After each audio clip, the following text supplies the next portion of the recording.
Dearest Super Friends, this is Lady Elena from Technically a Conversation, and I've got some tea to spill. If you would like to receive that tea 1 week early, ad-free, and get some really cool stickers that are voted by you, then please subscribe to our Patreon.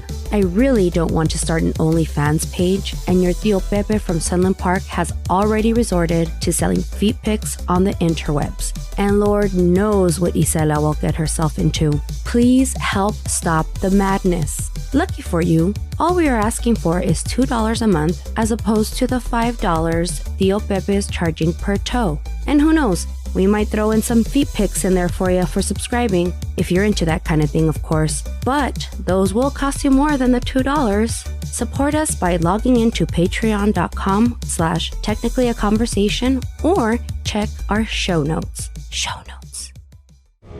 Medusa is one of the most famous figures in Greek mythology. She is known primarily for her transformation into a Gorgon, a monstrous creature with serpentine hair and a gaze that turns people to stone. Her story has been retold through various mediums over the centuries, from ancient texts to modern adaptations. In this episode, we will explore her mythological origins, her intriguing powers, and her demise on this week's episode of Technically a Conversation.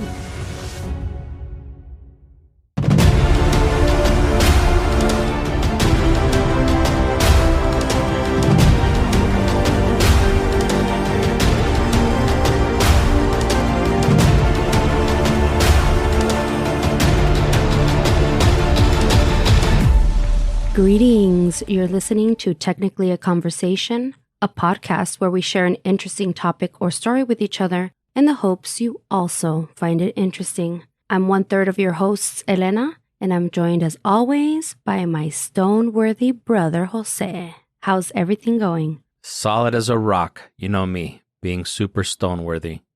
It's good to know. And you'll find out later why I said that. So, how's everything going? Good. Kind of a little bit of behind on editing. So I feel like I was kind of rushing with my script for the next episode. So a little bit tired, but hopefully it doesn't affect the episode too much. Hopefully I don't stutter and slur as much as I have on other episodes. Yeah, whatever. Even with the disclaimer, I think the episodes have always come out good, so no worries. Hopefully. How's everything going with you? Can't complain. Everything's going well. Both of the kids are finally back in school, so I have more me time, which is something I love because contrary to popular belief, I actually enjoy being alone and the silence it brings with it. Me too. That's one of my favorite things is not having to do anything, just being able to be by myself. Yeah, for sure. So I know that you're not a big fan of Joe Rogan. Dr. Joe Rogan. Dr. Joe Rogan. He never claimed he's a doctor. Well, he's giving out medical advice like he is one, so. It's debatable. No, not debatable. I think people kind of twisted his words. According to him, people have twisted his words, but... Of course, he's trying to weasel his way out of the stupidity that he said. Well, he did come out with a recent Netflix special, and I was kind of interested in watching it. I mean, I'm not a big fan of his either. But it was actually quite funny. And Adan and I had some quality time. We watched it together. We laughed the entire time. But I learned something that I didn't know. And I thought I would have known since I like morbid curiosities. But did you know that there's a museum called Bodies? And it features a bunch of preserved human bodies on display for educational purposes? I am aware of that. In Las Vegas? Yes, they have one in Las Vegas. They have one in New York, Tampa, and Atlanta. And then they also have a rival company that has a similar display of human bodies, but that's kind of like a traveling one. But yeah, like I didn't know about this thing, and I learned about it on the special, and he was talking about how it's just like these bodies that are put into different positions, and they're real bodies, real cadavers, obviously. But this is straight from their website, thebodieslasvegas.com. Bodies exhibition located at Luxor Hotel and Casino has been experienced by more than 15 million people worldwide. Using an innovative preservation process, the exhibition showcases real, full bodies and organs, providing a detailed three-dimensional vision of the human form rarely seen outside of an anatomy lab. The exhibition showcases 13 whole body specimens and more than 260 organs and partial body specimens. These real human bodies have been meticulously dissected and preserved through an innovative polymer process. The bodies are respectfully presented, giving visitors the opportunity to view the beauty and complexity of their own organs and systems. The exhibition provides an up-close look inside our skeletal, muscular, respiratory, nervous, digestive, reproductive, urinary, fetal, optional, and the treated body. Authentic human specimens on display to illustrate health concerns such as cirrhosis of the liver, arthritis, smoking, and overeating. A healthy lung is featured next to a black lung ravaged by smoking in a vivid comparison, more powerful than any textbook image. Do you think that you would ever go and see such a display? I can't. No, I wouldn't be able to. No? Why not? I don't know. That's just like too gross and morbid, I feel. One of my friends had actually gone to visit that with her husband, and she had told me that she was super curious about it, but her husband also, he couldn't do it. No? No, I think they were in line, and then once they got in and they saw like the first few bodies, he was like, nah, I can't do it. I can't do it. Oh, man. I think I might. I saw some of the pictures online, and they don't look too bad. Do you know how they're obtaining these bodies? I think a lot of them are people that they donate their bodies to science. And I think that they've gotten a little bit of backlash because some people that they donate their bodies to science, they think that it's actually going to be used to try and cure diseases or something like that, you know, only to be displayed at a fucking, at a bodies museum or whatever in Las Vegas or like one of the other, like you said, there's a few that travel around displaying bodies. Yeah, so actually, the other entity that does the traveling, they do get theirs from donations or people who actually signed up to be displayed like that after death. But this particular exhibition comes from unclaimed bodies in China. According to an NPR article, the exhibition relies on documentation from a country with a problematic human rights record. Even at best, its exhibitors say that the bodies are not formally donated by people who agreed to be on display. So it sounds a little Elmer McCurdy, huh? Yeah, for sure. I want to say that John Oliver did a story about that. It wasn't specifically about the bodies exhibit, but it was how a lot of people, I don't want to say that they were deceived or tricked into donating their bodies, but their bodies don't end up being used the way that it's pitched to them. You know, they're told that it's going to be used for a certain thing, and then it ends up being on the display somewhere, or there's like that one field where they just leave the bodies to rot. And I guess it's for like forensic people to be able to study them. And that scenario, I kind of do understand because they are at least being used for science, you know, but you just leave the body there to rot and decompose and be subjected to the elements and animals and all that shit. And I don't know. I don't think it's like the most humane way of honoring somebody that's passed away. That's just my personal belief. Right, yeah. Well, according to Wikipedia, unclaimed bodies are those with no next of kin. And I don't know if this is true or not, but according to the comedy special, the bodies must be unclaimed for at least 30 days. And again, according to Wikipedia, the government receives the cadavers for research from the Chinese government, who donated the cadavers because at the time of death had no close next of kin and remained unclaimed. The preservation is done through a process called plastination, and it's a technique used in anatomy to preserve bodies or body parts that was first developed by Gunther von Hagens in 1977. And that guy, Gunther von Hagens, was the one that started the traveling one that uses nothing but bodies that supposedly these people gave them written consent to be used in that manner. But this other exhibition, like the one in Las Vegas, is different. They use bodies that are unclaimed by the Chinese government or the Chinese people. You know, they donate these bodies to them because they're unclaimed. So basically, they say that it takes about 2 to 10 days after death to do the plastination process. But according to the special, they're saying that the body has to be unclaimed for 30 days So the math isn't mathing. No, it's not. So they're plastinating these people before they're even given the chance to be claimed. For the first scenario where the people actually agree to be a part of that, I don't see anything bad with that because that was their wish. So it wasn't being sold to them under false pretense. They were already told at the beginning, you're going to be fucking like a sideshow attraction, at a fucking traveling museum. But I remember there was this one case of this one lady that owned a funeral home. And what she would actually do is when families would request for their loved ones to be cremated, she would take the bodies and she would sell them to those fucking museums, or she would sell them to like anatomy classes so that they can dissect them and all that shit. And I mean, I think for a family that their expectation is that their loved one is going to be cremated, only to find out that it was being sold on the black market, I guess. Yeah, it's so fucked up. That's so fucked up. It is. It's very fucked up. All right. Well, in the words of Theo Pepe, enough fucking around. Are you ready to get started? Let's do it.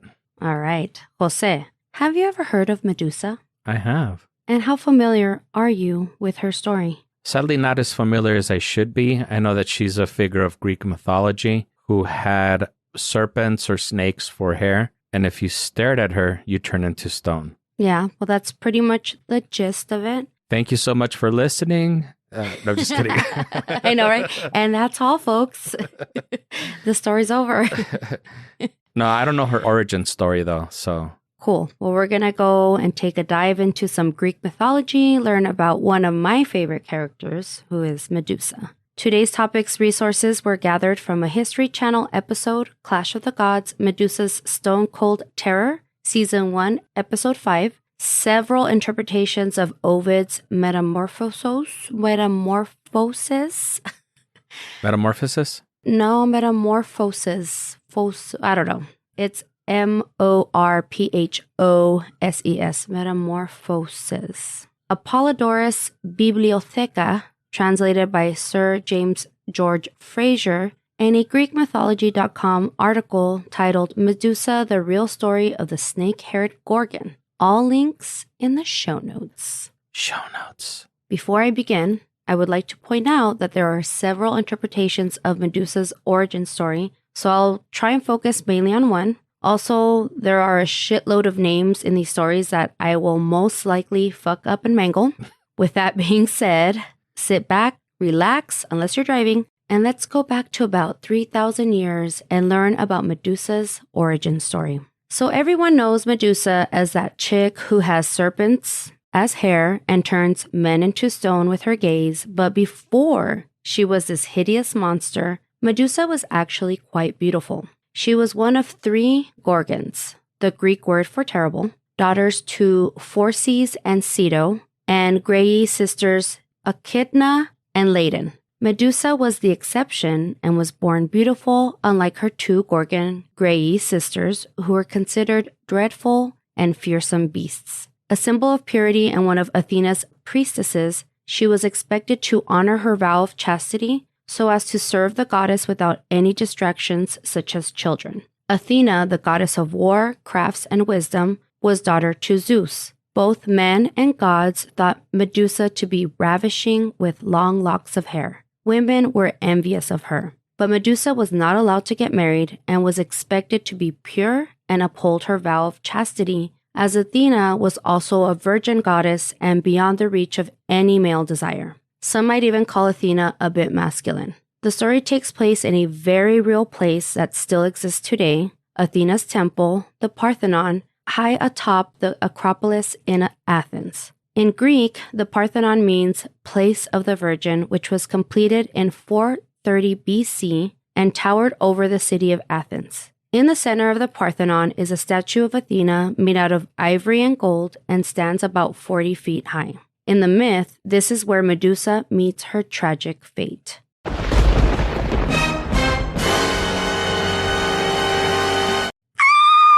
Just kidding. Ay, Dios mío. One particular suitor, Poseidon, god of the sea, will not allow her vow of chastity get in his way. So, what does he do? Rapes her on the steps of Athena's temple as to mock Athena. Que pinche feo, viejo. Yeah, that's unfortunately the way that things were back then. Yeah, well, still. Well, yeah, still, actually. Yeah. This sacrilegious act desecrates her temple, and Athena is livid. He robs Medusa of her virginity and innocence, and Athena is totally victim blaming. After all, a powerful god such as Poseidon is expected to do something like this. You would think that a strong woman such as Athena would side with Medusa and punish Poseidon, but instead, she sides with the man, blames the victim, and punishes Medusa by transforming her into a beast with snakes for hair, cracked skin, and a gaze to turn any man into stone. This transformation was violent and painful. Some might say that Athena did Medusa a favor by transforming her into a monster so that no other man could do to her what Poseidon had already done. But a life of solitude must suck. I mean, she was completely alone. She was banished to a remote and desolate island for life with her 2 Gorgon sisters who tended to a very beautiful garden of men that were turned into stone by her gaze. So what do you think, Jose? Was this a punishment or a favor? No, of course it's a punishment. If we think that patriarchy is bad now, it just kind of shows how much worse it was back then. Oh, yeah, for sure. And especially doing the victim blaming, that's a classic sign of the patriarchy. Mm-hmm. And then the fact that she was like, well, I mean, he was going to do it, so it's your fault. Yeah, and sadly that still happens today. You know, when women do get raped, they say, oh, you know, she was dressed like that, so she was tempting men, she was asking for it. Super fucked up. Some things never change. Yeah, some things never change. That's how we can use this story to relate to current times. So Medusa's stone garden was full of men on a quest. What kind of quest? All this and more after a short ad break.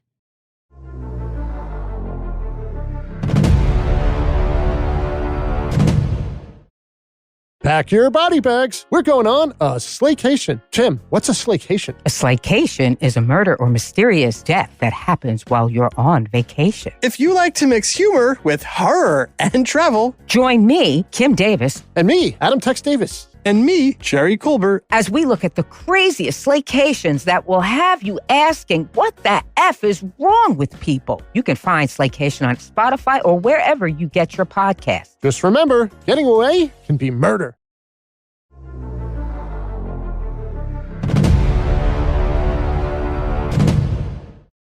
And we're back. We're back! Jose, did you turn any men into stone during our break? Only 2. Only 2? Mm-hmm. Who were they? I don't know. They're just random guys that were looking at me. Just random people. Random people who knocked on my door. Trying to sell solar panels. Yeah. Before the break, we introduced Medusa and explained how this once beautiful woman who was envied by many, had her innocence stolen by Poseidon, was victim blamed for the rape, and Athena punished her by turning her into a monster, the Medusa we all know and love today. Amen. Medusa, once a human, is transformed into a Gorgon by Athena, which is the physical embodiment of death in Greek mythology. Death is their inspiration. Scaly skin, broad, wide-opened eyes, marks on their bloated face, the pulled-back skin showing teeth, and tongue protruding, was inspired by the sight of a dead body. In those days, death was everywhere. This is why we see a lot of large eyes and protruding tongues on several artifacts, such as the face in the middle of the Aztec calendar, Bes in Egypt, or Rahu in India, the demon responsible for the eclipse. In Southeast Asia, we see it on Rangda, the demon that kidnaps children. They were all modeled after cadavers. Medusa's hideous looks makes her an outcast, and her terrifying power makes her a target, because the warrior who beheads Medusa will have the ultimate battlefield advantage because her severed head will still turn men into stone. Men from all over the Mediterranean head out to slay Medusa and claim the power for themselves. Several men will fail and will be added to Medusa's Garden of Death. However, one man will defeat Medusa, and his name is Perseus. This is one of mythology's greatest events. Perseus' story begins in Argos, a real place in southern Greece. In the myth, the place is being ruled by a tyrant named Acrisius. Acrisius has no male heir, but one daughter who has not produced a grandson. With the help of an oracle, Acrisius is to have been told that his daughter would give birth to a grandson and heir, but would also be the death of him. In other words, his grandson would murder him to claim what is rightfully his. In order to prohibit this prophecy from becoming true, he locks his daughter up in a tower with little to no food and water. He waits days for news that his daughter has died, but the news never arrives. Instead, when he goes up into the tower to see what's going on, lo and behold, his daughter has given birth to a son, Perseus. Surprise! Surprise, surprise. And how did she get pregnant, you might ask? Poseidon. No. Oh. She's a Virgin Mary. No, I'm just kidding. She's actually impregnated by none other than Zeus, the king of the gods and the god of lightning and thunder, and also a womanizer. And how did he get access to this tower, you might ask? Because he's a god. Because he's a god. But other than that, like, how do you think he would have entered? Maybe he didn't enter and just his penis went through one of the windows, kind of like a slithering snake and... Not quite. It was by a shower of gold. And I mean, that was the only way he was going to be able to get in through the bars. And by a shower of gold, I do not mean a golden shower. Okay, I was just about to say, I don't think that their definition of golden shower is the same as ours. Yeah, no. The shower of gold was probably inspired by the Perseid meteor shower, which comes about every August. Have you ever been privy to this meteor shower, Jose? I have, and you have too. I have, yes. One time you came over and we watched it here from my house. Yeah, it was cool. So they say, I mean, I don't see the gold or the yellow, but it is said that, well, first of all, the Perseid meteor shower was named after Perseus, and it's described as a shower of gold with its yellowish colored streaks. Like urine. Yeah, like a golden shower. You know, it's funny when you were saying there was that garden of all those stone men or whatever. Yeah. I was like, oh, just like the Bodies Museum. Everything tied back together. Yeah, everything's coming all together. The Perseid shower, the Dead Bodies Museum, the gravestone. The garden of... Yeah. Although garden makes it sound like less awful. It's like, oh, it's so beautiful. It's just a garden of stone men. Exactly. It kind of reminds me of like when Edward Scissorhands is making those little people with the bushes, but instead of it being bushes, it's stone. And it's actual live people or people that were once alive. Right. In Greek mythology, you can basically get pregnant by anything. A gust of wind or the sun. Like if the sun touches your skin, I don't know, you're pregnant. In this case, it was a shower of gold. Perseus, a demigod, is coming of age across the sea because his grandfather was afraid that the prophecy would come true and put his daughter and baby Perseus in a boat so that the elements would kill them both. King Acrisius figured that this was the only way to avoid Zeus's wrath. Zeus, of course, protects them both, and they end up in an island called Seriphos, where they settle. Perseus grows up to be a good man who is very protective of his mother, and rightfully so. The king of Seriphos wants Danae, which is Perseus' mother, for himself as his wife. He devises a plan to outcast Perseus by demanding that every man bring him a fine gift. Knowing that Perseus is poor, he knows that he will not be able to comply and therefore can cast him out and marry his unwilling mother. Perseus bargains with the king that he might not have riches, but he'll do something that no man has ever been able to do, and that is to bring him the head of Medusa. The king agrees, knowing that no one has ever returned alive. To keep his honor, he seeks out Medusa to return a hero and save his mother. Perseus has no clue where he's going, so he prayed to the gods, and Zeus sent down Hermes, who in turn gifted Perseus a pair of winged sandals. This allows Perseus to travel faster than a jet. Hermes offers Perseus a bit of advice and tells him to seek out the Stygian nymphs, who are beautiful women that possess the types of magical weapons he might need to kill and behead Medusa. Fun fact, nymphs are typically the objects of deep and powerful sexual desire, and this is where we get the term nymphomaniac. Now, this is where it gets a little confusing because Medusa was thought to be part of the Grey Sisters. In the History Channel version, the Grey Sisters were 3 wretched old hags that no one talked to, and they lived in this isolated area of the world, and they were the only ones that knew how to find these nymphs. None of them had eyes, except one eyeball that they passed around whenever they wanted to see something. Convenient. Very convenient. Very convenient. So Perseus takes this to his advantage, steals the eyeball, and the sisters fly into a blind panic. And he uses this as a bargaining tool so that they can tell him the location of the nymphs. Perseus locates the nymphs, and he takes the sword of Zeus, the shield of Athena, and the helmet of Hades, god of the dead. With the help of the shield, he walks up to Medusa backwards, using the reflection of the shield to find Medusa. Alas, Perseus locks onto his target, closes his eyes, and with one swift motion of the sword, he chops Medusa's head off.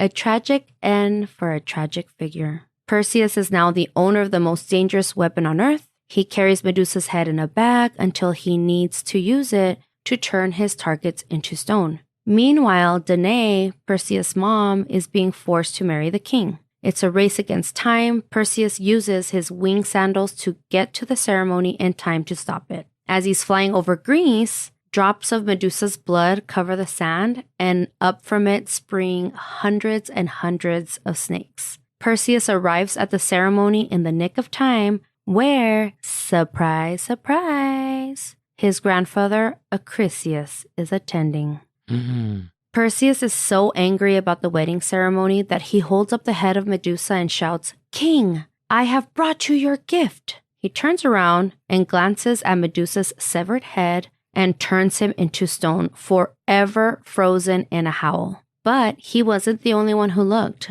Acrisius, too, turns into stone and is frozen in time. Danae is saved, Perseus is a hero, and he presents Medusa's head as a tribute to Athena. In the end, it's the Punisher Athena who inherits Medusa's power, and her symbol is engraved on the breastplate of Athena, giving her the first and last laugh. Medusa and the man who took her life are forever linked in the night sky as a constellation. The end. Beautiful story. Wasn't it?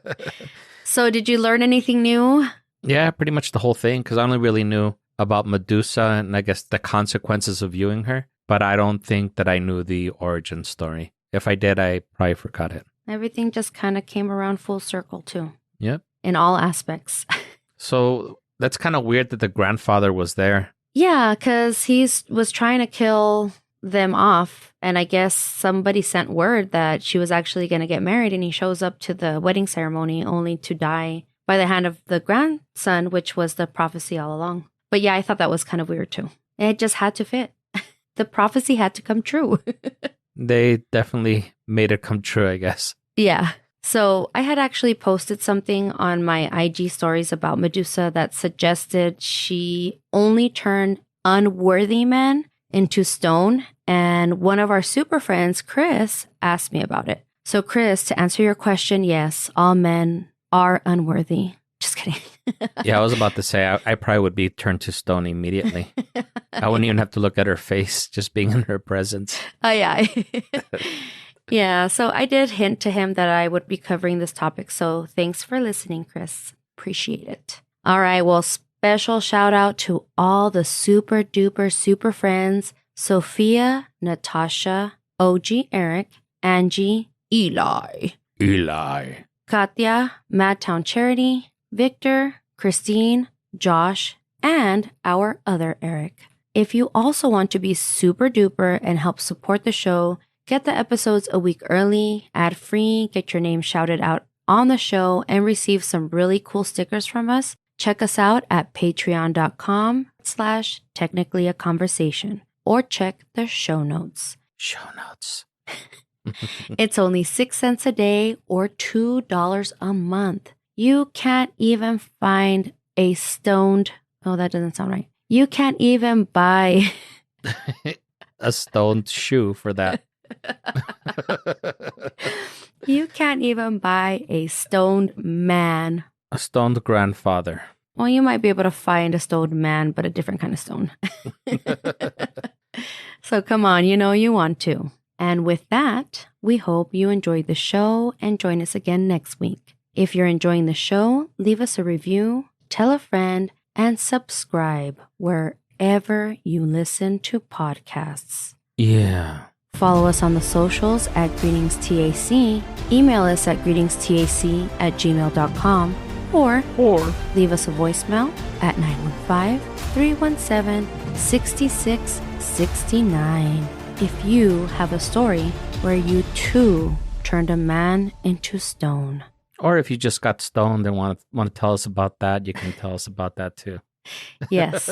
Or if you're just stoned and you want to call in and leave us a message. I don't know.